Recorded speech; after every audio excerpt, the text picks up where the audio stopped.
Machado de Assis, a desejada das gentes. Ah, conselheiro, aí começa a falar em verso. Todos os homens devem ter uma lira no coração, ou não sejam homens. Que a lira ressoe a toda hora, nem por qualquer motivo, não o digo eu, mas de longe em longe, por algumas reminiscências particulares. Sabe por que é que lhe pareço poeta, apesar das ordenações do reino e dos cabelos grisalhos? É porque vamos por esta glória adiante, costeando aqui a Secretaria de Estrangeiros. Lá está o outeiro célebre. Adiante há uma casa. Vamos andando. Vamos. Divina Quintilha. Todas essas caras que aí passam são outras, mas falam-me daquele tempo como se fossem as mesmas de outrora. É a lira que ressoa e a imaginação faz o resto. Divina Quintilha. Chamava-se Quintilha? Conheci de vista quando andava na escola de medicina uma linda moça com esse nome. Dizia que era a mais bela da cidade. Há de ser a mesma porque tinha essa fama, magra e alta? E isso, que fim levou? Morreu em 1859, 20 de abril. Nunca me há de esquecer esse dia. Vou contar-lhe um caso interessante para mim e creio que também para o senhor. Olhe, a casa era aquela. Morava com um tio, chefe de esquadra reformado. Tinha outra casa no Cosme Velho. Quando conheci Quintilha, que idade pensa que teria quando a conheci? Se foi em 1855, em 1855. Devia ter 20 anos. Tinha 30. 30? 30 anos. Não os parecia. Nem era nenhuma inimiga que lhe dava essa idade. Ela própria a confessava e até com afetação. Ao contrário de uma de suas amigas, afirmava que Quintilha não passava dos 27, mas como ambas tinham nascido no mesmo dia, dizia isso para diminuir-se a si própria. Mal, nada de ironias. Olha que a ironia não faz boa cama com a saudade. Que é a saudade senão uma ironia do tempo e da fortuna? Veja lá, começo a ficar sentencioso. 30 anos, mas em verdade não os parecia. Lembra-se bem que era magra e alta, tinha os olhos, como eu então dizia, que pareciam cortados de capa da última noite, mas apesar de noturnos, sem mistérios nem abismos. A voz era brandíssima, um tanto apaulistada, a boca larga e os dentes, quando ela simplesmente falava, davam-lhe à boca um ar de riso. Ria também, e foram os risos dela de parceria com os olhos que me doeram muito durante certo tempo. Mas se os olhos não tinham mistérios, tanto não os tinhas que cheguei a ponto de supor que eram as portas abertas do castelo e o riso, o clarim que chamava os cavaleiros. Já a conhecíamos eu e o meu companheiro de escritório, o João Nóbrega, ambos principiantes na advocacia e íntimos como ninguém mais. Mas nunca nos lembrou namorá-la. Ela andava então no galarim, era bela, rica, elegante da primeira roda. Mas um dia, no antigo teatro provisório entre dois atos dos puritanos, estando eu num corredor, ouvi um grupo de moços que falavam dela como de uma fortaleza inexpugnável. 2 confessaram haver tentado alguma coisa, mas sem fruto, e todos pasmavam do celibato da moça que lhes parecia sem explicação, e chalaceavam. Um dizia que era promessa até ver se engordava primeiro. Outro que estava esperando a segunda mocidade do tio para casar com ele. Outro que provavelmente encomendara algum anjo ao porteiro do céu. Trivialidades que me aborreceram muito, e da parte dos que confessavam tê-la cortejado ou amado, achei que era uma grosseria sem nome. No que eles estavam todo de acordo é que ela era extraordinariamente bela. Aí foram entusiastas e sinceros. Oh, ainda me lembro, era muito bonita. No dia seguinte, ao chegar ao escritório entre 2 causas que não vinham, contei ao Nóbrega a conversação da véspera. Nóbrega riu-se do caso, refletiu e depois de dar alguns passos, parou diante de mim olhando calado. Aposto que a namoras? Perguntei-lhe. Não, disse ele, nem tu, pois lembrou-me uma coisa. Vamos tentar o assalto à fortaleza? Que perdemos com isso?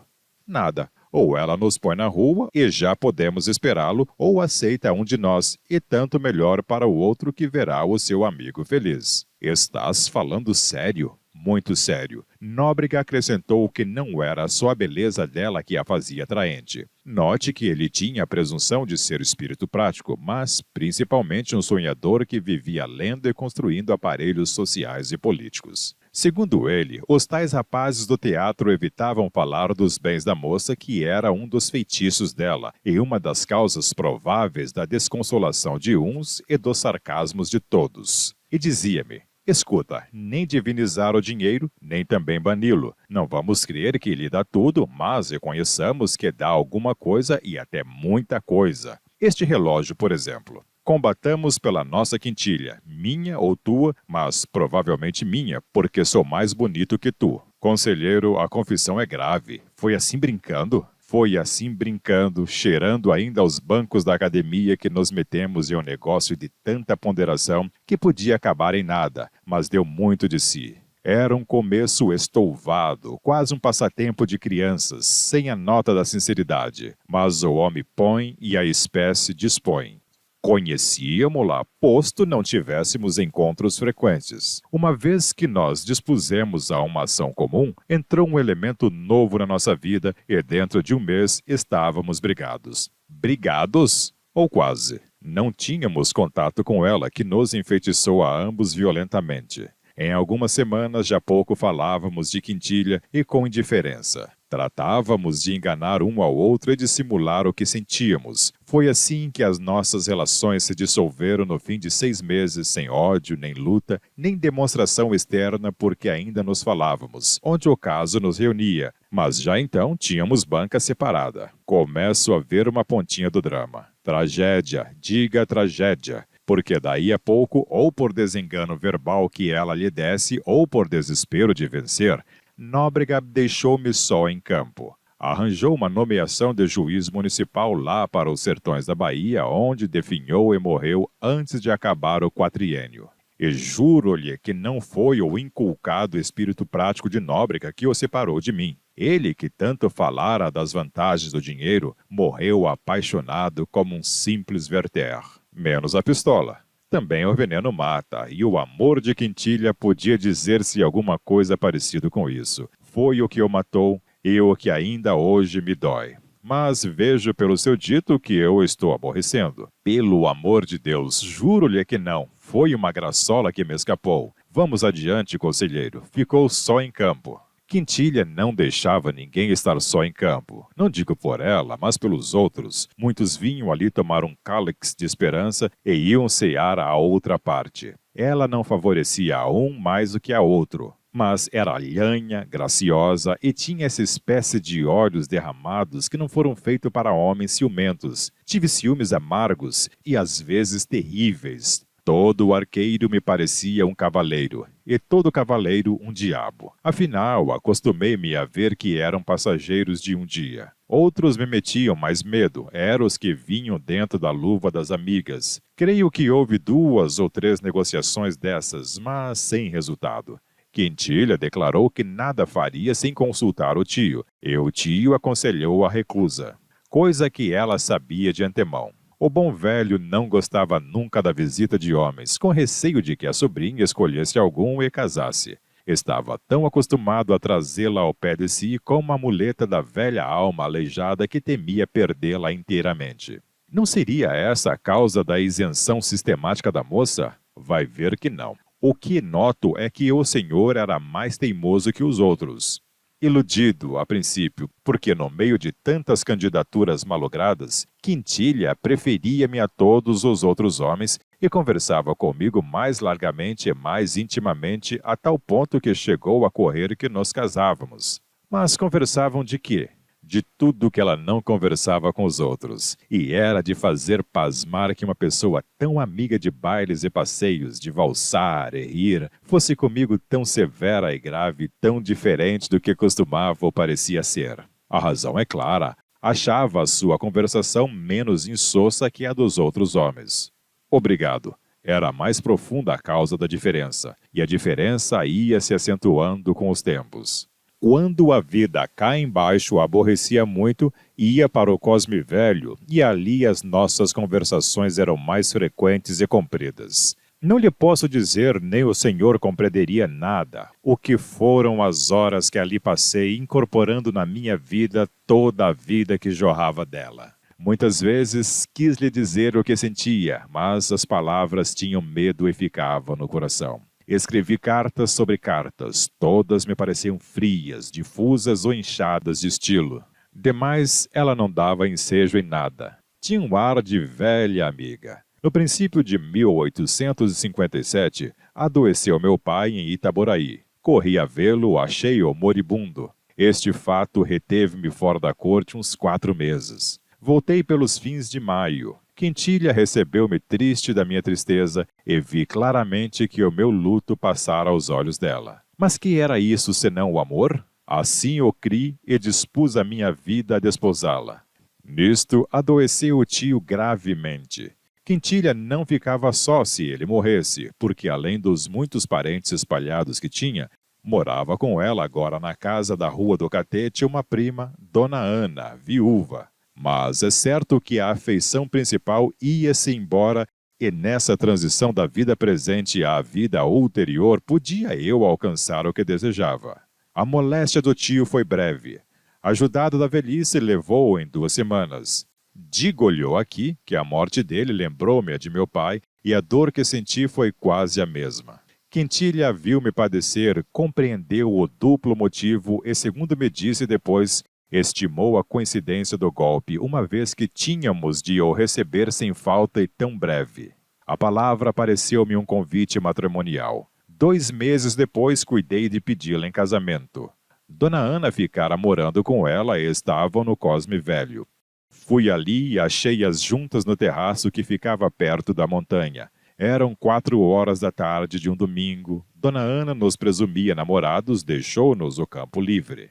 Enfim, no terraço, lugar solitário e, posso dizer, agreste, proferi a primeira palavra. O meu plano era justamente precipitar tudo com medo de que 5 minutos de conversa me tirassem as forças. Ainda assim, não sabe o que me custou. Custaria menos uma batalha. E juro-lhe que não nasci para guerras, mas aquela mulher, magrinha e delicada, impunha-se-me como nenhuma outra antes e depois. E então? Quintilha adivinhara pelo transtorno do meu rosto o que lhe ia pedir e deixou-me falar para preparar a resposta. A resposta foi interrogativa e negativa. Casar para quê? Era melhor que ficássemos amigos como dantes. Respondi-lhe que a amizade era em mim desde muito as simples sentinelas do amor. Não podendo mais contê-lo, deixou que ele saísse. Quintilha sorriu da metáfora, o que me doeu e sem razão. Ela, vendo o efeito, fez-se outra vez séria e tratou de persuadir-me de que era melhor não casar. Estou velha, disse ela. Vou em 33 anos. Mas se eu a amo a si mesmo, repliquei, e disse-lhe uma porção de coisas que não poderia repetir agora. Quintilha refletiu um instante, depois insistiu nas relações de amizade. Disse que, posto mais moço que ela, tinha a gravidade de um homem mais velho e inspirava-lhe confiança como nenhum outro. Desesperançado, dei algumas passadas, depois sentei-me outra vez e narrei-lhe tudo. Ao saber da minha briga com o amigo e companheiro da academia e a separação em que ficamos, sentiu-se, não sei se diga magoada ou irritada. Censurou-nos a ambos. Não valia a pena que chegássemos a tal ponto. A senhora diz isso porque não sente a mesma coisa. Mas então é um delírio?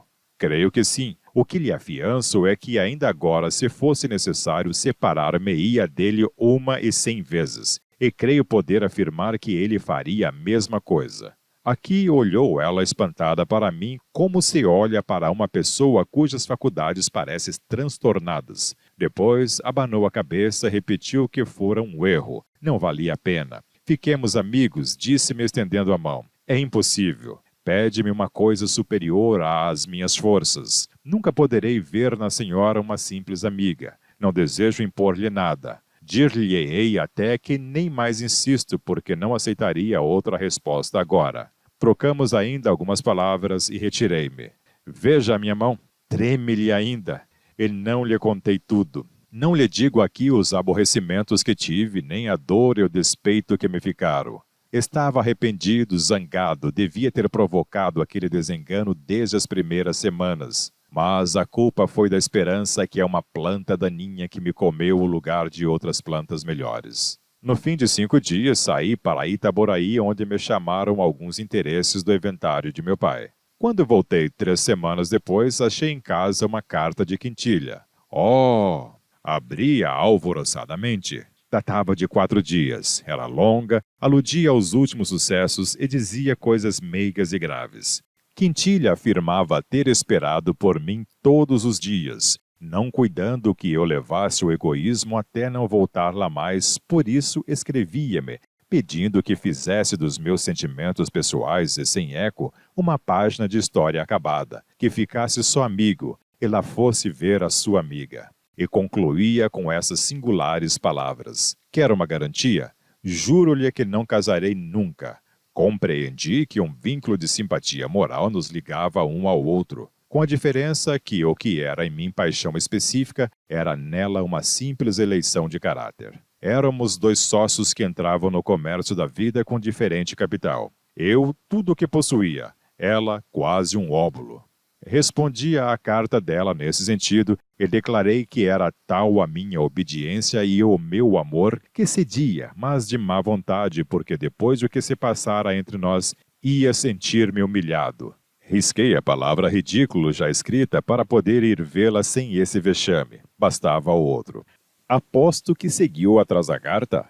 É o que eu faria, porque essa moça ou me engano ou estava morta por casar com o senhor. Deixe a sua fisiologia usual. Este caso é particularíssimo. Deixe-me adivinhar o resto. O juramento era um anzol místico. Depois o senhor que o recebera podia desobrigá-la dele, uma vez que aproveitasse com absolvição. Mas enfim, correr à casa dele. Não corri. Fui 2 dias depois. No intervalo respondeu ela a minha carta com um bilhete carinhoso que rematava com essa ideia. Não fale de humilhação onde não houve público. Fui, voltei uma e mais vezes restabeleceram-se as nossas relações. Não se falou em nada. Ao princípio, custou-me muito parecer o que era dantes. Depois, o demônio da esperança veio pousar outra vez no meu coração. E, sem nada a exprimir, cuidei que um dia à tarde, ela viesse a casar comigo. E foi essa esperança que me retificou aos meus próprios olhos na situação em que me achava. Os boatos do nosso casamento correram o mundo, chegaram aos nossos ouvidos. Eu negava formalmente e sério. Ela dava de ombros e ria. Foi nessa fase da nossa vida e mais serena para mim, salvo um incidente curto, um diplomata austríaco ou não sei que, rapagão elegante, ruivo, olhos grandes e atrativos, e fidalgo ainda por cima. Quintilha mostrou-se-lhe tão graciosa que ele cuidou de estar aceito e tratou de ir adiante. Creio que algum gesto meu inconsciente ou então um pouco de percepção fina que o céu lhe dera, levou depressa o desengano à legação austríaca. Pouco depois ela adoeceu, e foi então que nossa intimidade cresceu de vulto.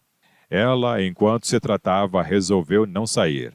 E isso mesmo lhe disseram os médicos. Lá passava eu muitas horas diariamente. Ou elas tocavam ou jogávamos os 3. Ou então lia-se alguma coisa. A maior parte das vezes conversávamos somente. Foi então que a estudei muito. Escutando as suas leituras, vi que os livros puramente amorosos achava-os incompreensíveis, e, se as paixões ali eram violentas, largava-os com o tédio. Não falava assim por ignorante, tinha notícia vaga das paixões e assistira a algumas alheias. De que moléstia padecia? Da espinha. Os médicos diziam que a moléstia não era talvez recente e ia tocando o ponto melindroso. Chegamos assim a 1859. Desde março desse ano, a moléstia agravou-se muito. Teve uma pequena parada, mas para os fins do mês chegou o estado desesperador.